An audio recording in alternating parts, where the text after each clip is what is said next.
Bonjour à tout le monde et bienvenue du coup pour ce webinaire en collaboration avec l'échappée bière Beertastic, Lemon Interactive et également Brasseurs de France qui a permis cette communication. On va voir différentes parties dans ce webinaire. On va avoir une première partie sur le côté stratégie digitale.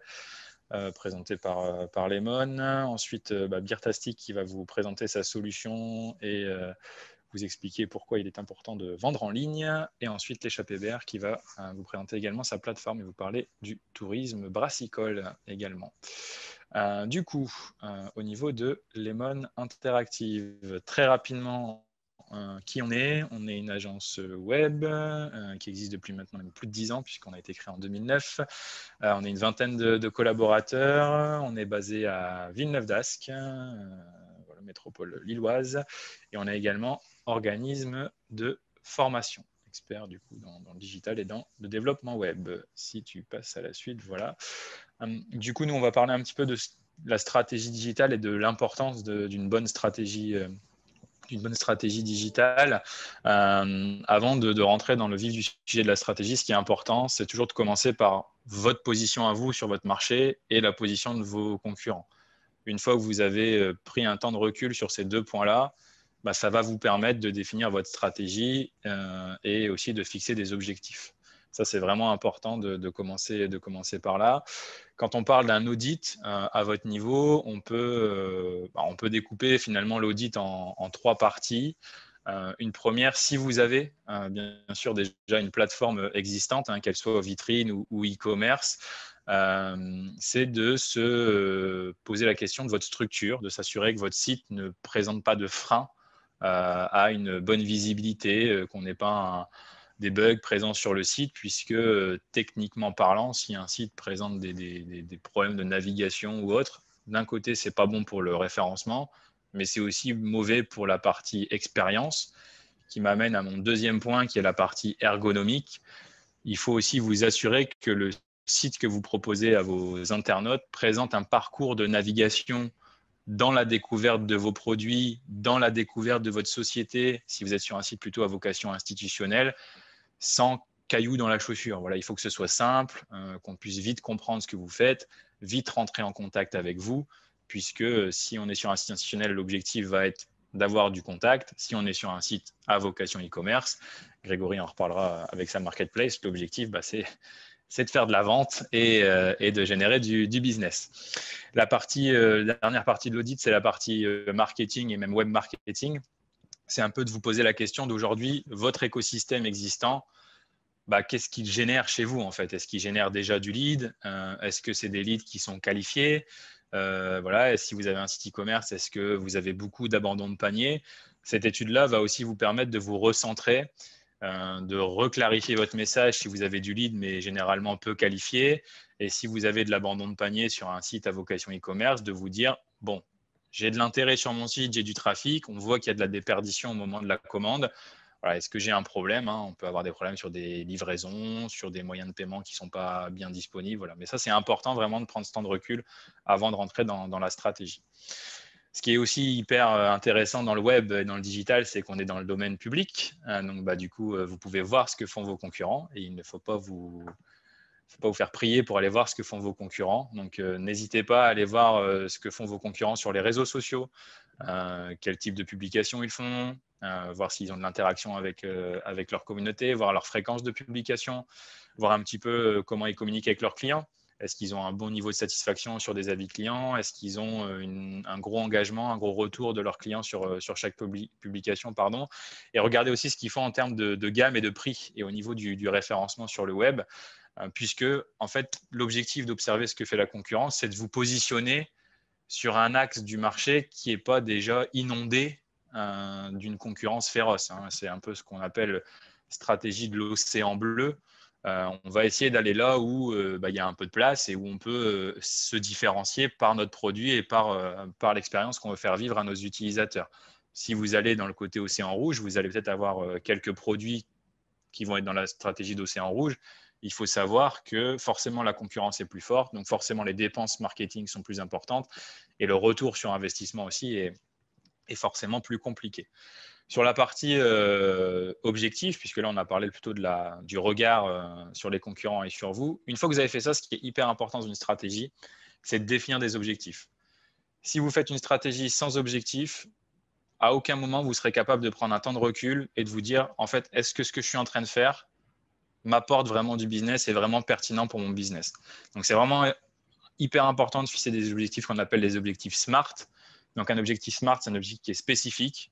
Exemple, objectif, c'est avoir 10 demandes de leads qualifiées par mois. C'est spécifique, on parle de lead, c'est atteignable par rapport à votre écosystème et c'est temporel. C'est dans un mois, je veux 10 leads qualifiés.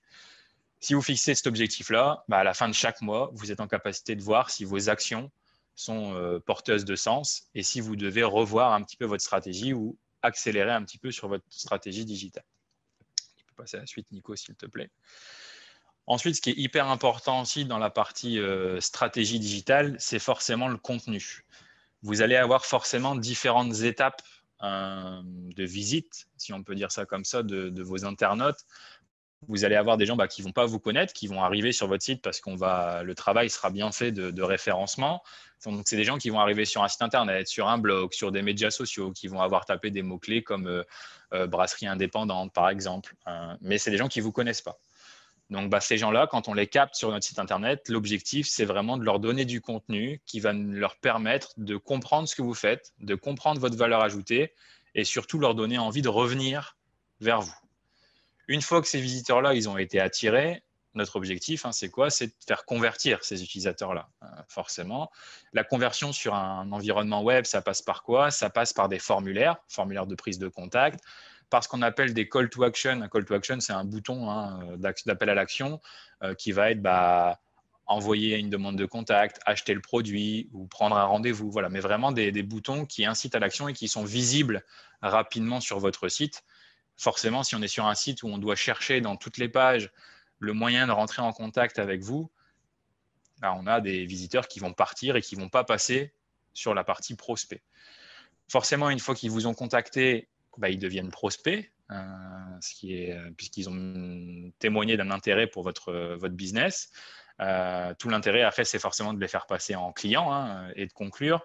Comment on fait ça? Quand on a un prospect, après, c'est le travail, je dirais, commercial lié à ce prospect. Ça va être de l'emailing. Vous allez peut-être avoir quelqu'un qui vous a contacté une première fois, mais ça ne s'est pas fait. Et ce qui est important, c'est qu'il puisse être en contact avec vous régulièrement, soit par de l'email, soit par des posts sur vos réseaux sociaux. Si demain, vous voulez grossir votre environnement digital, vous pouvez aussi mettre en place ce qu'on appelle un CRM, ce qui vous permet d'avoir une vue globale de tous vos contacts et prospects et de pouvoir ensuite mettre des actions et donner ce qu'on appelle un score à vos différents prospects. Voilà, vous allez avoir du prospect froid, du prospect chaud, du prospect très chaud. Et le fait de mettre du scoring, ça vous permet de mettre la bonne action commerciale au bon moment, de ne pas peut-être travailler trop les prospects froids dans un premier temps, mais de mettre votre énergie sur les prospects très chauds qui sont prêts à transformer. Et le Graal, je dirais, dans le digital, une fois qu'on a réussi à faire ça, c'est de transformer ces clients-là en ambassadeurs.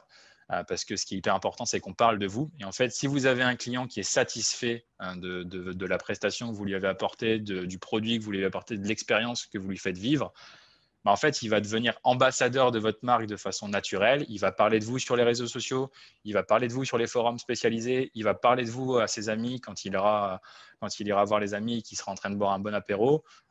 Croisez les doigts pour que ça revienne bientôt. Mais en tout cas, voilà, il faut transformer ses clients en ambassadeurs, puisqu'en fait, c'est du référencement gratuit. Vous n'avez même pas besoin de faire du contenu, c'est vos ambassadeurs qui vont faire du contenu pour vous. Ça, c'est vraiment le Graal ultime. Tu peux passer à la suite, Nico. On vous a mis là quelques exemples, alors peut-être pas hyper visibles, mais en tout cas de quelques KPI qui peuvent être importants à suivre. Donc, il y a quelques exemples sur l'emailing. Je parlais de l'emailing, c'est un taux d'ouverture. Par exemple, voilà, j'ai envoyé un email à 500 personnes. Combien de personnes ont ouvert mon email? Combien de personnes ont cliqué sur le contenu de mon email?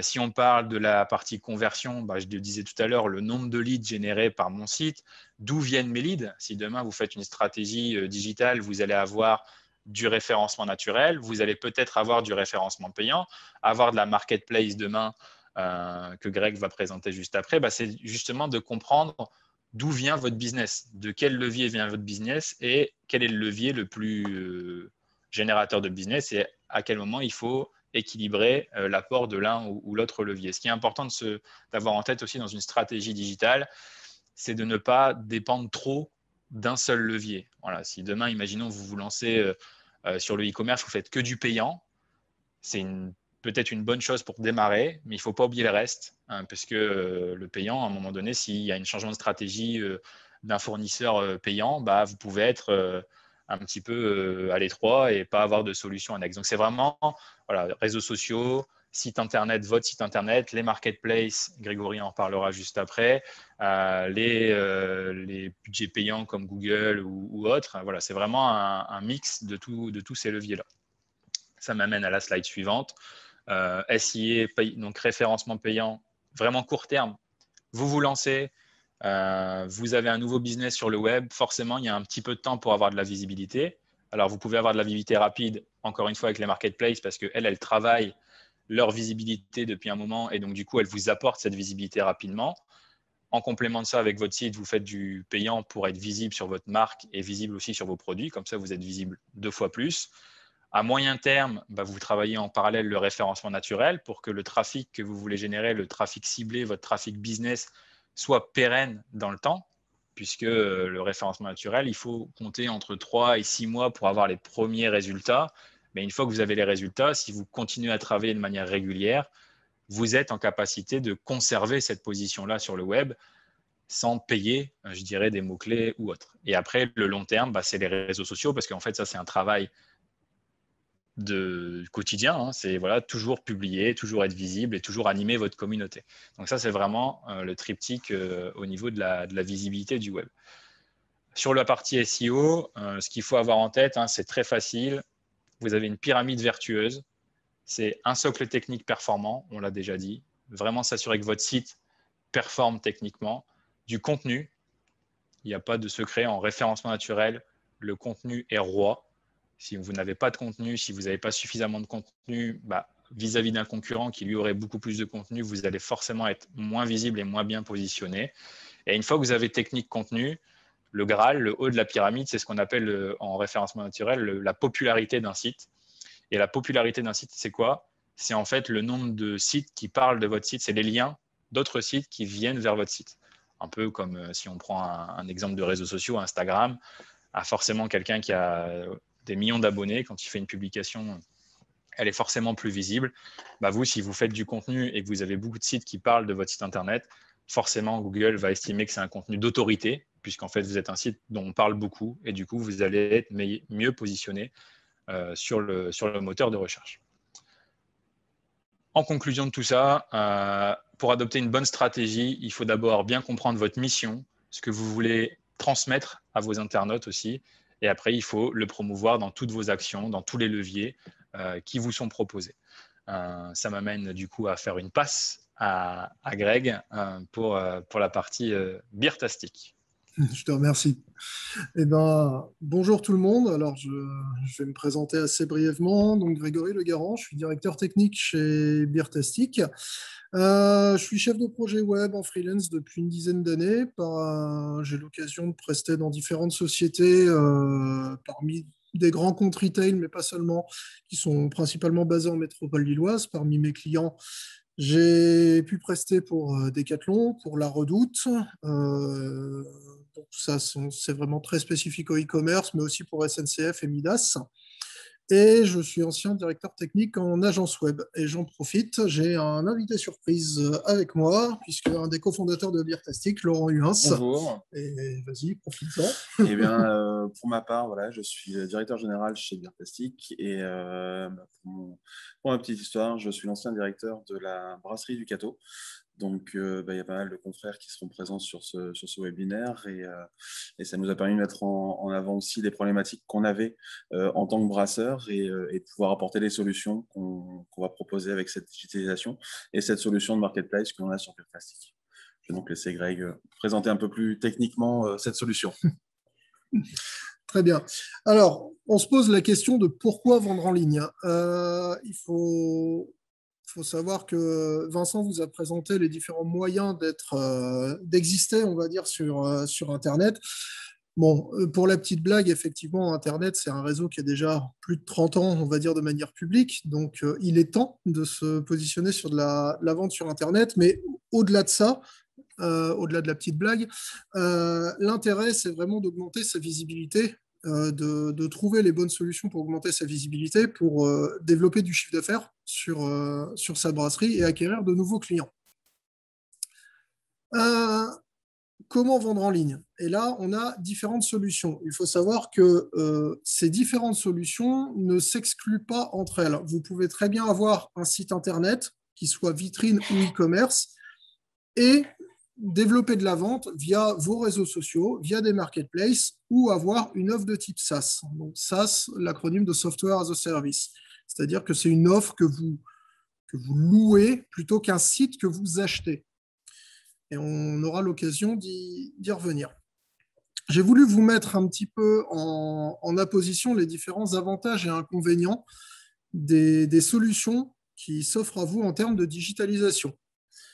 Premièrement, vous pouvez avoir votre propre site Internet et je vous encourage très fortement à avoir votre propre site Internet et ne pas vous reposer que sur les réseaux sociaux, puisque typiquement avec des réseaux tels que Facebook ou Instagram, le référencement n'est jamais très optimal et vous êtes plutôt limité dans ce que vous pouvez faire. Donc, si vous décidez d'avoir votre site Internet ou d'étoffer un site Internet existant, l'étendue des possibles est énorme. Vous pouvez faire quasiment ce que vous voulez dans la limite de votre temps et de votre budget. Là aussi, vous pouvez adopter une liberté de ton et de personnalisation sur la plateforme qui encore une fois, n'est limitée que par vos moyens. Par contre, un site Internet présente aussi plusieurs inconvénients. Il y a un coût financier à la création que vous pouvez éventuellement minimiser si vous savez déjà faire des choses par vous-même. Il faut aussi savoir qu'un site Internet, c'est beaucoup de temps à consacrer, à la fois à la création de la plateforme, mais aussi sur sa maintenance, sur l'alimentation en contenu régulier, puisque, comme l'a dit Vincent, le référencement, le SEO est très important, mais il faut aussi garder une certaine régularité dans la publication des contenus, de la même manière que sur les réseaux sociaux, pour garder, on va dire, une certaine visibilité et rester dans le haut du panier. Encore une fois, si vous n'avez pas les compétences nécessaires, se pose la question de la finance, mais dans les compétences, on va retrouver beaucoup de métiers nécessaires à la création d'un site Internet. On va avoir besoin d'un développeur, d'un graphiste ou d'un web designer, de quelqu'un qui va savoir optimiser tout ça, de se reposer sur un hébergeur ou quelqu'un ayant des compétences en administration système pour maintenir un site parfaitement accessible et savoir répondre aux petites problématiques qu'on pourrait avoir. Et enfin, il y a toujours un coût marketing qui est lié à votre site Internet, parce qu'une fois que votre site est développé et mis en ligne, ben, il faut le faire connaître. Et ça vient pas tout seul. Il y a un coût, encore une fois, hein, le coût, je l'exprime à la fois en temps à y passer, en coût temporel ou en coût financier pour vous faire connaître. Vous avez ensuite vos réseaux sociaux. Alors, les réseaux sociaux, j'imagine que vous les utilisez tous. Ils sont gratuits à l'utilisation, c'est l'énorme avantage. On ne vous demandera pas de payer pour simplement utiliser Facebook, Instagram, LinkedIn ou autre. Et vous avez aussi une énorme possibilité d'interaction directe avec vos consommateurs. Un consommateur qui va commenter une publication, vous pouvez lui répondre en direct, peut-être pas la possibilité de lui envoyer directement un message privé, mais si on vous envoie un message via votre page, vous pouvez y répondre.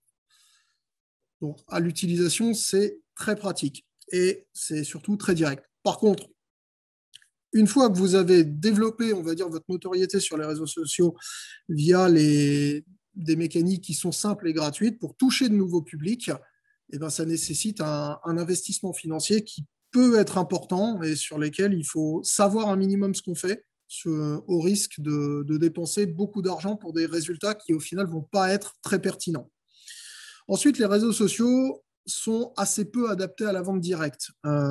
Bien que Facebook et Instagram proposent des fonctionnalités de boutique, très souvent, vous ne pouvez pas acheter directement. C'est quand même un petit peu dommage par rapport à nos activités. Donc, bon, voilà, certains s'en sortent très très bien en faisant vraiment de la vente directe par message, en redirigeant sur des liens de paiement, des choses comme ça. Bon, sincèrement, si vous n'avez pas du temps à y consacrer pour être en permanence derrière votre messagerie pour inciter un peu vos clients, ça peut être très vite chronophage. Et enfin, ben, je vous parlais du coût financier pour toucher de nouveaux publics. Encore une fois, c'est des coûts marketing qui sont nécessaires pour se développer, donc à prendre en considération. On passe aux offres type SaaS. Alors, c'est quelque chose que vous connaissez peut-être. Il y a des plateformes qui existent comme EasyBeer qui proposent d'avoir votre propre boutique en ligne sans avoir à gérer, on va dire, le développement d'un site internet et son hébergement. Ça peut s'approcher d'un modèle qu'on peut proposer avec des marketplaces, mais il y a quelques différences. Encore une fois, on est sur de la plateforme qui est adaptée à la vente en ligne. Ce qu'on vous propose, c'est vraiment d'avoir un vecteur de vente en ligne qui fonctionne tout seul, entre guillemets. La différence que vous allez avoir avec une marketplace, c'est que une offre type SaaS, c'est votre boutique et elle est décorrélée de tout le reste de l'écosystème que peut proposer l'éditeur de la solution. C'est-à-dire que, par exemple, si vous avez une boutique via EasyBeer, c'est votre boutique, elle a une URL spécifique et vous ne pouvez pas voir quelles autres boutiques existent dans l'écosystème de EasyBeer. Ça a un avantage, on va dire, vous conservez, on va dire, vos prospects et vos clients sur votre boutique, mais d'un autre côté, bah, ça l'empêche de rayonner à proprement parler et d'amener, on va dire, un consommateur curieux qui aurait peut-être découvert une brasserie ou un produit, de l'amener vers vous parce qu'il va y trouver un meilleur intérêt. Les offres SaaS aussi, un peu à la manière des marketplaces, proposent un socle de fonctionnalités et de services avec lesquels il faut composer. C'est là où il faut vous poser la question. Est-ce que vous préférez avoir un site internet sur lequel vous allez pouvoir faire du développement parce que vous voulez une fonctionnalité qui n'existe pas? Et là, ça sera possible si vous avez votre propre site. Ou alors, vous allez utiliser une solution existante et faire en sorte de faire avec ce qui est proposé. Et encore une fois, une offre SaaS, comme votre propre site internet, nécessite de pousser du trafic sur votre boutique, c'est-à-dire de faire du marketing, du SEO, du SIA pour essayer d'aller toucher de nouvelles clientèles. Et enfin, les marketplaces. Alors, des marketplaces, c'est peut-être un mot un peu barbare pour certains, mais vous en connaissez tous. Les grosses marketplaces généralistes telles que Amazon, Le Bon Coin, mais on va aussi trouver de la marketplace plus spécialisée, typiquement Mano Mano sur l'univers du bricolage, ou même La Redoute, qui tout le monde a en tête le bon vieux catalogue, mais il faut savoir que La Redoute, depuis quelques années, a opéré un gros changement pour transformer leur site, qui était sur un modèle vraiment purement e-commerce, où La Redoute avait ses propres stocks, à un modèle marketplace, où La Redoute est toujours vendeur sur son propre site, mais accepte d'autres vendeurs qui gèrent leur propre stock en dehors des entrepôts de La Redoute, typiquement. Voilà. Ensuite, des marketplaces, celles qu'on a abordées sont assez spécifiques. En autre exemple de marketplace spécifique, on va trouver Vinted, qui est spécialisé sur le vêtement d'occasion, le prêt-à-porter, et qui commence à se diversifier sur tout ce qui est décoration. Alors, les avantages des marketplaces, comme on a pu l'évoquer, c'est vraiment très adapté à la vente en ligne. Il peut y avoir des spécialisations, mais la grosse différence avec une solution de type ça, c'est qu'on va mutualiser le trafic. C'est-à-dire que sur une marketplace, on n'a pas une multitude de petits catalogues qui existent, mais un seul catalogue unique sur lequel l'utilisateur, le visiteur, le prospect, vient faire sa sélection et se laisse convaincre ou non par certaines marques ou certains produits. Tout comme les solutions SaaS, le souci d'une marketplace, c'est qu'on est sur l'identité de la marketplace. Donc, il y a assez peu de personnalisation qui est possible. Et la marketplace, généralement, s'occupant d'attirer du trafic sur son propre service et sur ses vendeurs, de mettre en place tout, on va dire, les mécaniques nécessaires à la vente en ligne, induit des frais qui peuvent être assez variables suivant les fournisseurs de services. Mais voilà, il faut savoir qu'on ne vend généralement pas gratuitement sur une marketplace en tant que professionnel. Voilà. Là, je vous ai mis un petit récapitulatif de ce qui peut être fait suivant les solutions et les différents critères. Ça sera utile si vous souhaitez revoir la personnalisation. Et ce que je peux vous proposer, c'est d'avoir une petite démo en avant-première du futur site Beertastic, étant donné que la plateforme ne sera lancée que le 15 avril. Alors, je vais me permettre de partager mon écran.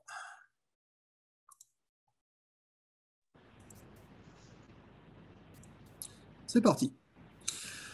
Donc voilà. Donc, ici, nous sommes sur la page d'accueil. Je ne vais pas vous présenter vraiment toutes les fonctionnalités, mais on va se retrouver comme sur un site e-commerce classique. Alors, vous m'excuserez, on est sur une plateforme de test. On a testé avec certaines images qu'on avait sous la main. Les contenus sont clairement pas ceux que vous retrouverez.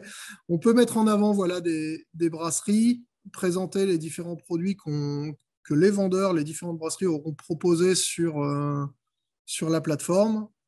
Voilà, des coups de cœur qui peuvent être poussés, des produits populaires. L'important étant de montrer que l'offre est diversifiée. On va pouvoir retrouver,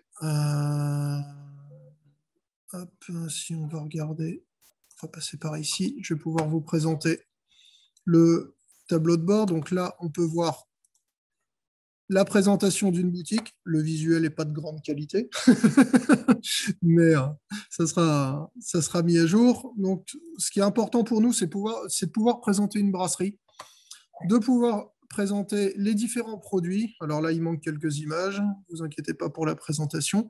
Et surtout aussi de pouvoir permettre à des clients de donner leur avis à la fois sur des produits et sur des brasseries.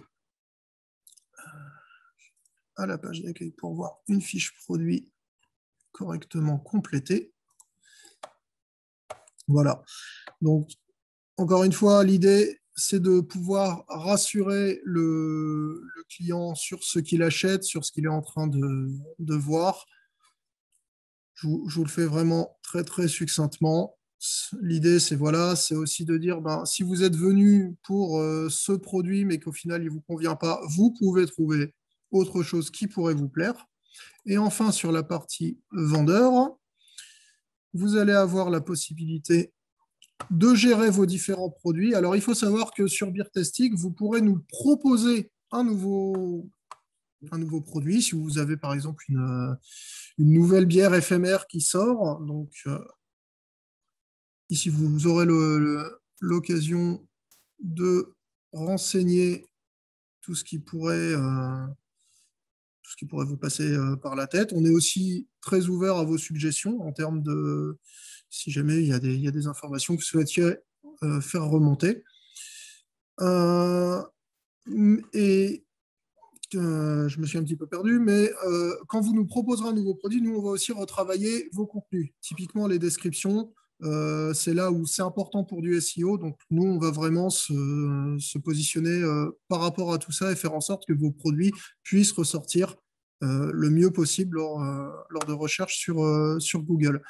Une fois que vos produits seront approuvés, vous avez la possibilité de gérer directement votre prix de vente et la quantité mise à disposition sur le site, pour le site Beertastic, sachant que vous gérez vos stocks par eux-mêmes.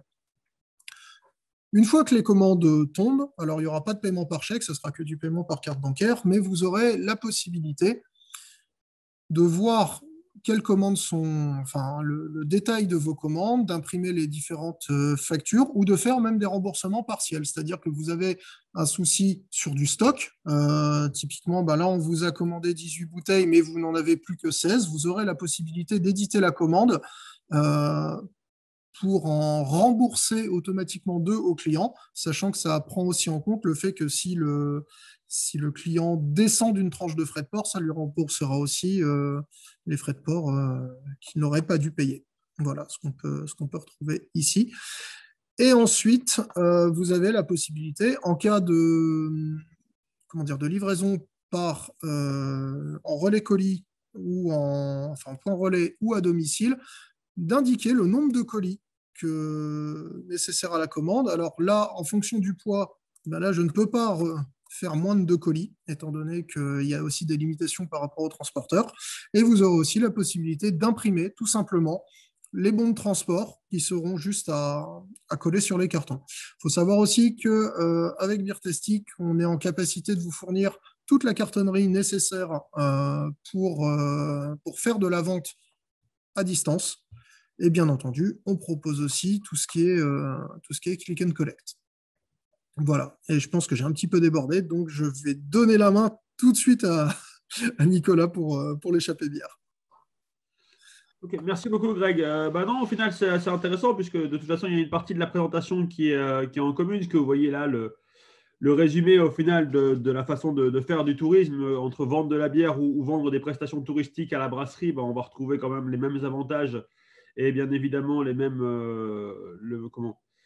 même fonctionnement. Ce qui est intéressant, c'est juste de resituer un petit peu le volume du marché au vu de ce que nous a expliqué Vincent et ce que vient de nous repréciser Grégory en termes d'efforts à faire pour être présent sur un marché en ligne.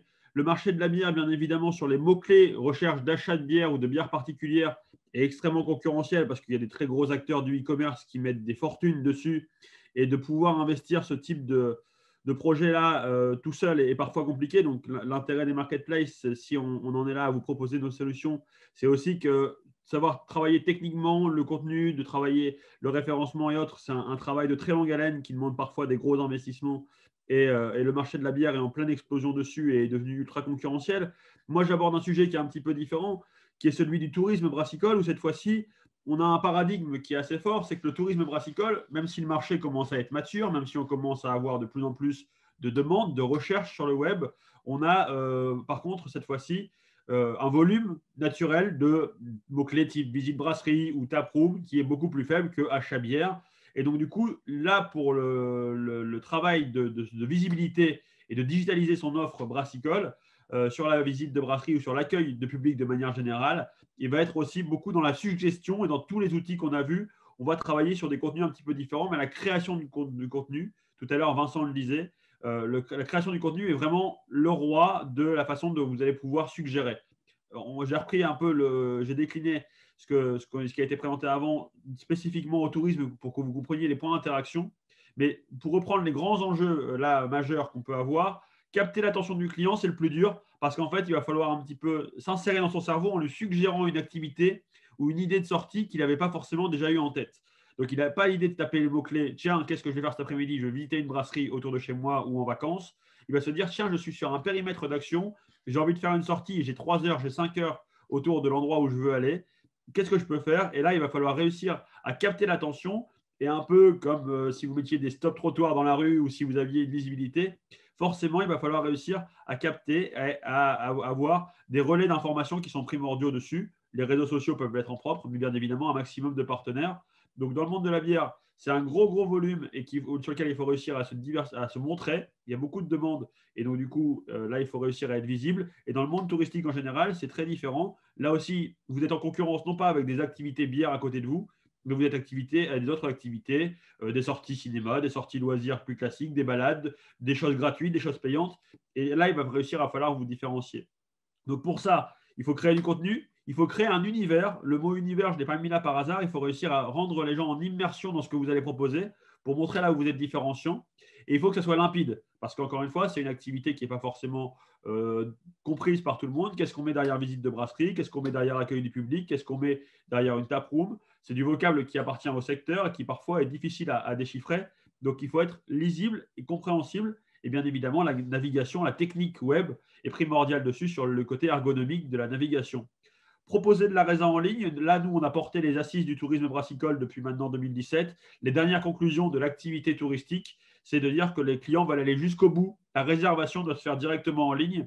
Proposer une activité, c'est chouette. Si vous ne pouvez pas réserver, ben, peut-être que par facilité, à niveau d'envie équivalente, ben, la personne va se projeter sur une activité où elle pourra réserver, où elle sera sûre de pouvoir la faire, où tout ça sera déjà maîtrisé en ligne. Bien évidemment, on va le voir après sur mobile de plus en plus.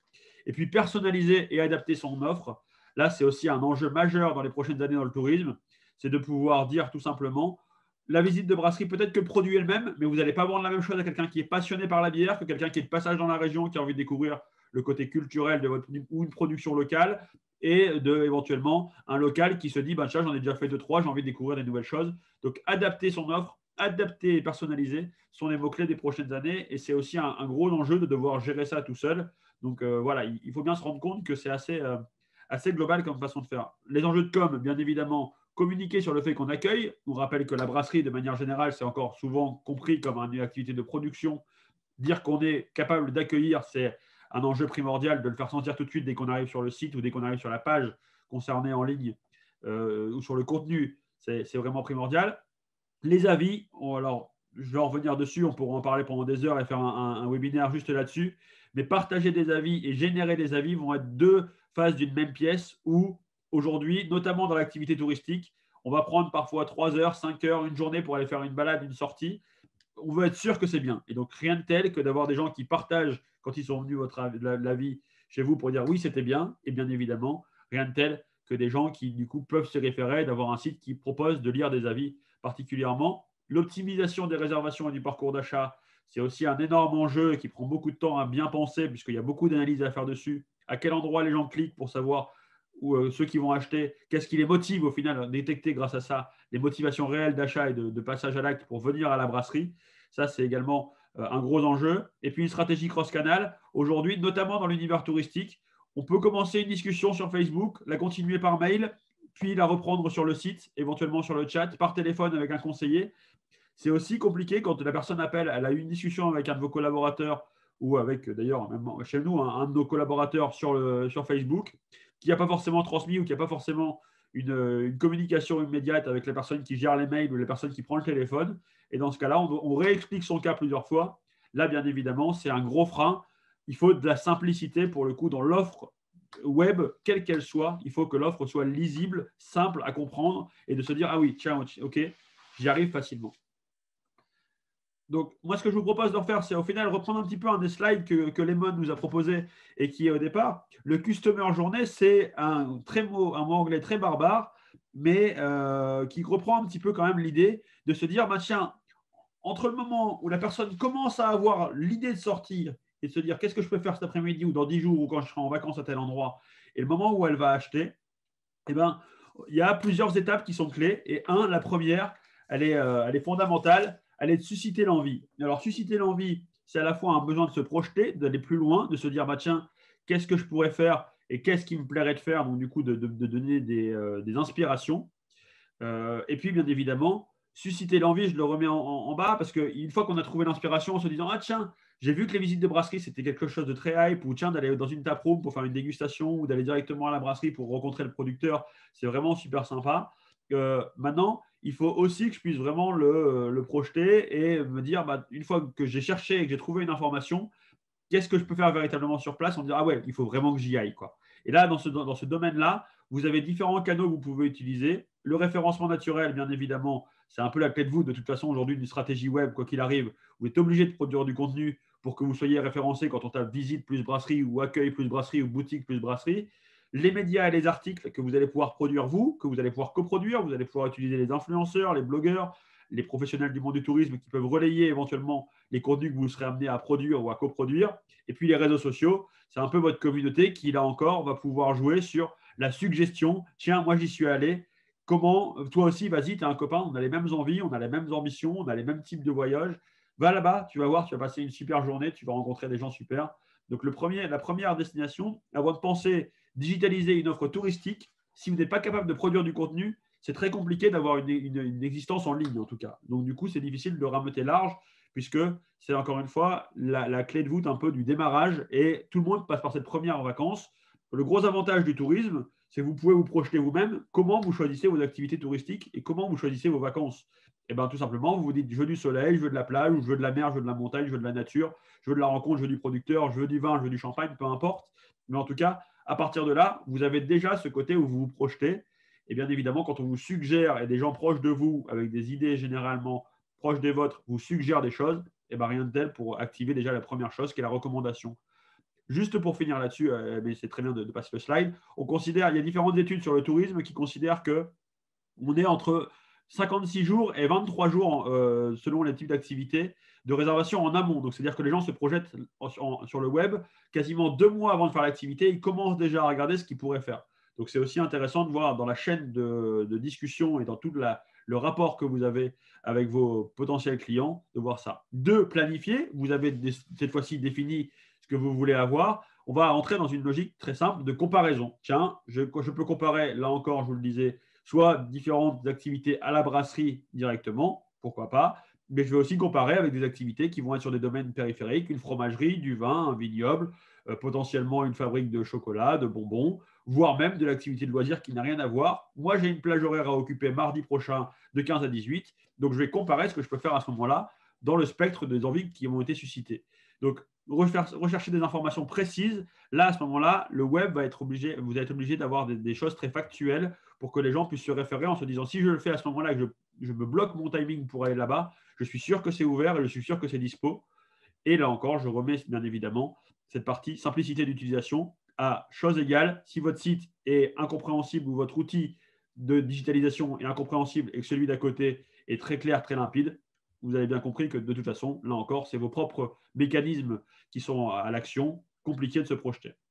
En moyenne, 8 sites sont consultés avant la réservation d'une activité touristique. Donc, vous voyez, vous avez de nombreux concurrents sur votre secteur d'activité, sur un secteur périmètre gastronomique plus large, et puis sur l'activité de loisirs encore plus large. Donc, difficile parfois de pouvoir tirer son épingle du jeu sans avoir tous ces outils-là. Donc, là aussi, les canaux, toujours un petit peu la même chose. Vous avez la promotion emailing, puisque l'idée, c'est aussi de pouvoir éventuellement, le retargeting, c'est le fait de propulser des annonces payantes sur les réseaux sociaux, sur des gens qui sont venus sur votre site. C'est tout un mécanisme également à mettre en place. Et puis, un des grands canaux pour la planification, c'est justement ce rôle d'avoir des prescripteurs, des revendeurs qui s'occupent un petit peu pour vous de référencer votre offre en ligne et de pouvoir la proposer à des clients. Ça peut aussi marcher, bien évidemment, sur du hors ligne avec des vendeurs d'agences de voyage et ainsi de suite. Mais aujourd'hui, quasiment toute l'offre est digitalisée.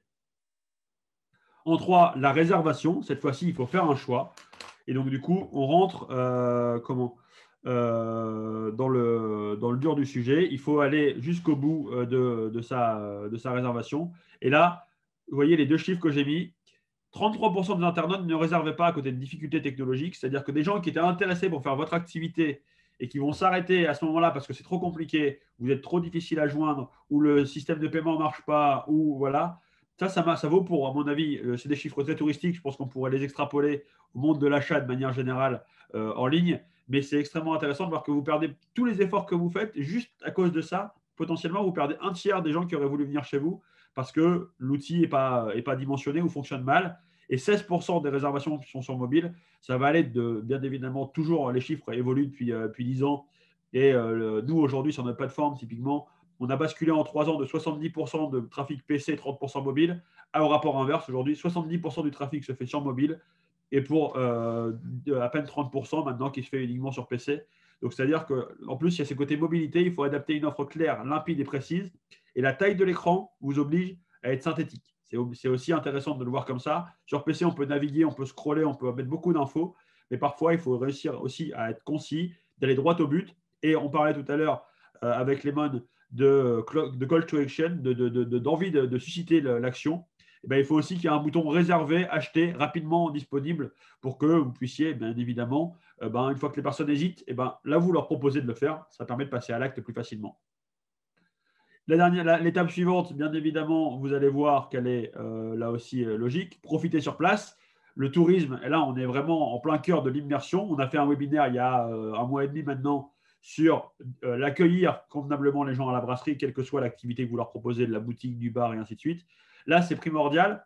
Dans la logique de digitalisation, il faut personnaliser l'expérience au maximum et trouver une sorte de momentum que les gens peuvent partager. Alors, quand je dis momentum, le mot là aussi est parfois barbare. Un moment clé que les gens ont envie de partager, qui sera le moment signature de votre référence, du passage chez vous.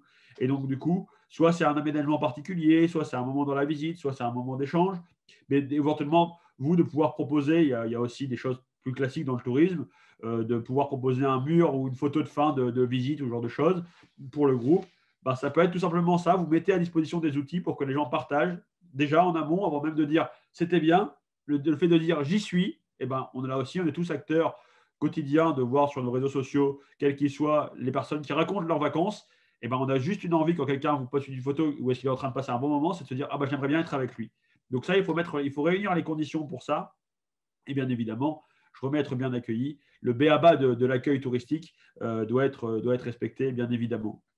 Et puis, dernière étape, raconter. Là, c'est primordial. C'est tout l'enjeu. On considère que tout l'industrie du tourisme, et bien évidemment du tourisme brassicole sera concernée également, passera par de la recommandation. Là encore, c'est très engageant. C'est engageant d'acheter un produit en ligne et de pouvoir le recevoir, bien sûr, parce qu'on dépense de l'argent et c'est toujours engageant. C'est aussi très engageant de se déplacer, de prendre du temps pour vivre une expérience. Et quand des gens nous racontent cette expérience, nous sécurisent l'expérience, eh ben, on se projette plus facilement. Donc là, il faut le faire. Et puis, dans cette logique-là, vous avez déjà cette logique de fidélisation aussi. On commence à compiler quelques chiffres, donc difficile de vous donner une règle générale, surtout que c'est très disparate selon les territoires. Mais les personnes qui viennent faire une visite de brasserie reviennent entre 1 à 3 fois. Donc, c'est-à-dire qu'elles sont venues une première fois avec leur entreprise, avec leurs copains, leurs copines, leur famille, peu importe. Et puis elles reviennent avec un deuxième groupe de copains en disant j'ai passé un bon moment, il faut que je t'amène là-bas, c'est super cool. Et ça, pour le coup, dans la digitalisation, ça fait partie un petit peu de ce package qu'il faut réussir à produire, d'avoir envie de faire revenir les gens et du coup de garder le contact. C'est comme ça qu'on l'imagine ici, c'est de garder le contact par de l'emailing, on envoie des articles, des nouveautés, bien évidemment par la suite. Donc sur tout ce customer, sur tout ce parcours, vous avez 5 interactions majeures sur lesquelles il faut pouvoir réfléchir à chacun des moments. Quels outils vous utilisez, bien évidemment, et aussi quel contenu, quelle méthode vous mettez en place pour quelle stratégie finale et quels objectifs. Sans objectif, là aussi, on l'a déjà dit, pas la peine d'aller beaucoup plus loin. Donc, adapter le contenu à ses cibles, primordial pour vous dans le tourisme.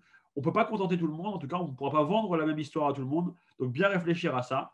Et donc, du coup, la phase de production de contenu est primordiale. Ici, donc, je te laisse passer les choses suivantes. Très rapidement, on a aussi déjà travaillé sur le premier webinaire, donc je ne le repasse pas, vous aurez les slides de toute façon. Des exemples de cibles, il faut comprendre quelles sont leurs attentes, leurs besoins pour répondre quand vous créez un contenu. Ici, typiquement, cette personne-là va avoir des attentes et des besoins d'avoir un outil de réservation facile. Vous allez pouvoir créer du contenu qui explique que vous avez cet outil de réservation en ligne. Passer un moment convivial, ça passera par la création de contenu. Vous voyez des photos de gens qui apprécient, qui passent un moment ensemble autour d'une bière, autour d'un moment, autour d'une discussion, autour d'un endroit, peu importe, mais il faudra le rassurer là-dessus pour bien évidemment le projeter. Il a aussi des freins. Et ben, la question, ce sera aussi de lui dire notre accueil de visite de brasserie, il est pour tout le monde. On est capable de vulgariser notre vocable. Ce n'est pas une réunion d'experts qu'on projette. Venez à la brasserie, vous allez découvrir plein de choses, au contraire.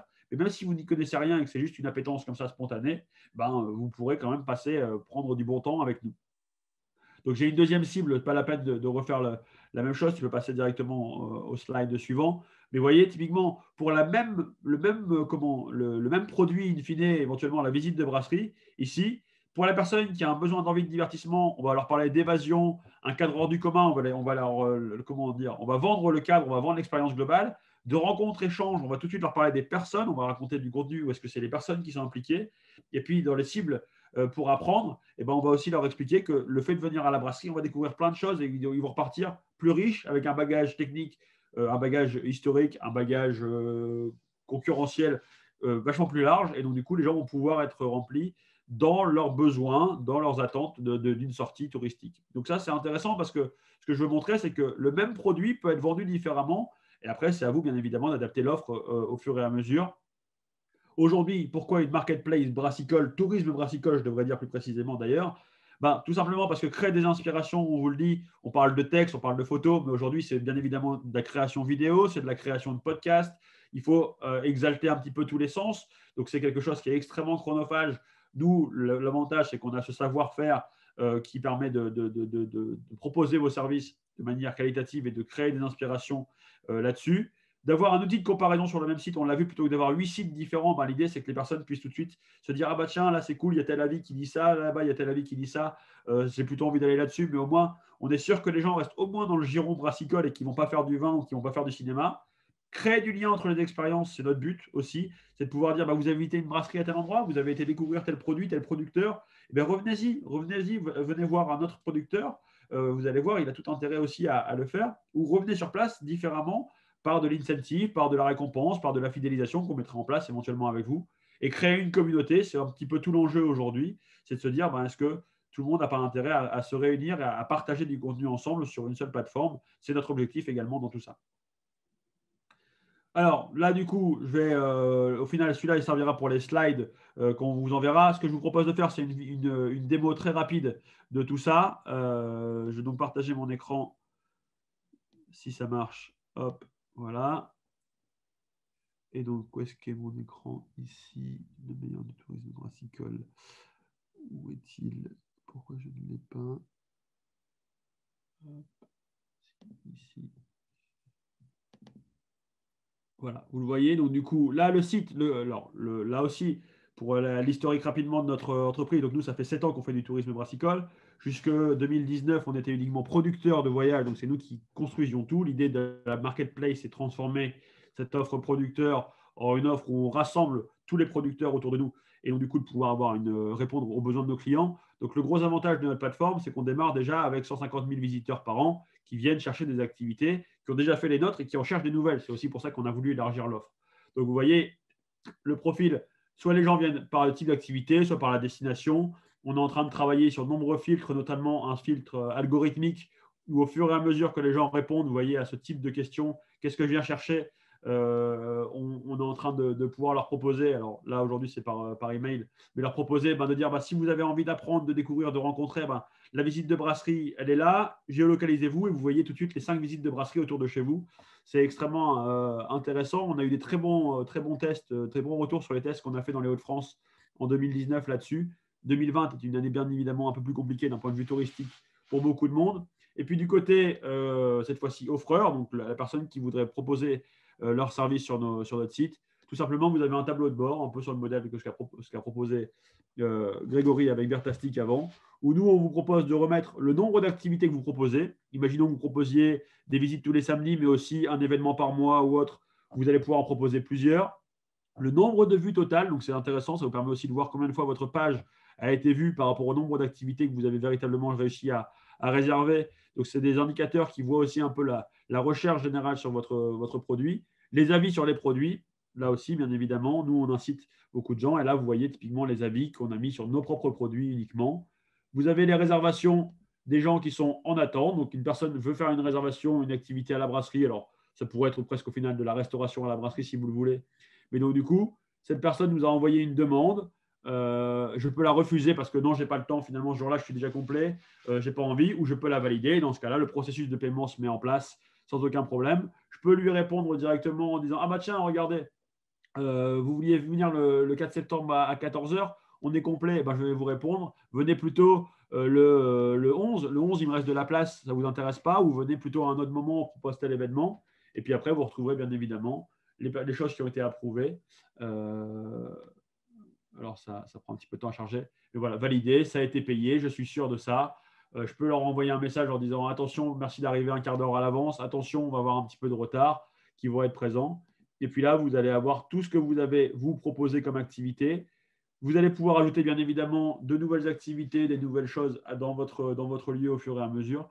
Et tout est paramétrable. Nous, sur notre site aujourd'hui, on accepte de l'activité sèche, de l'hébergement. Si vous proposez une formule en week-end avec un partenaire qui a un gîte ou ainsi de suite, c'est faisable pour nous. Et puis de l'événement qui correspond à une date. Vous faites un grand événement, une journée porte ouverte ou ainsi de suite. Vous pouvez également annoncer vos événements gratuits sur le site. Là-dessus, dans ce cas-là, tant mieux pour vous, profiter de l'audience dessus. Et puis nous, on fera éventuellement un petit contenu autour. Mais assez rapidement, vous avez ça. Et puis vous retrouvez dans les grandes façons de faire, du coup, tous les avis qui ont été générés. Et là aussi, vous pouvez répondre aux avis en directement en disant « Ah bah tiens, il m'a mis 4 étoiles là-dessus. J'aurais voulu avoir 5, je veux comprendre. Ou il m'a mis 5, merci d'être passé. Revenez, réinciter aussi les gens, garder un contact directement. » Donc ça, c'est un peu la solution qu'on propose de manière générale, sur le même modèle que tout le monde. Grosso modo, la plateforme est gratuite en accès pour venir y mettre les offres. Et puis après, nous, il y a une commission à chaque réservation effectuée, donc véritablement validée par vos soins. Vous retrouvez directement toutes les informations et donc un système de facturation qui se fait. Hop. Voilà pour nous. Voilà pour la présentation assez concise de manière générale, mais qui reprend en plus, je trouve, une architecture assez globale qui fait que toute la filière brassicole, du coup, répond un petit peu aux différents points qu'on a vus. Donc, je ne sais pas si vous avez des questions à échanger avec nous avant de finir. Sinon, vous recevrez bien évidemment, ça a été posé comme question, d'ici, quelques jours, le PowerPoint de présentation, et puis on mettra en ligne probablement la vidéo du webinaire également. Yes. Déjà, merci Nico, merci Greg, merci à tous de nous avoir écoutés. Alors, a priori, sur le channel ou sur le chat, il n'y a pas d'autres questions. Donc, du coup, comme l'a dit Nico, on vous transférera dans quelques jours les éléments. Le webinaire a été enregistré, vous aurez le support. Et comme ça, vous pourrez repartager. Puis, n'hésitez pas à rentrer en contact avec Greg, avec Nico, avec l'un d'entre nous si vous avez des questions. Merci en tout cas à tous pour votre participation. Bonne journée, bon appétit aussi bientôt. Et puis à bientôt. À très vite. Merci beaucoup. Au revoir.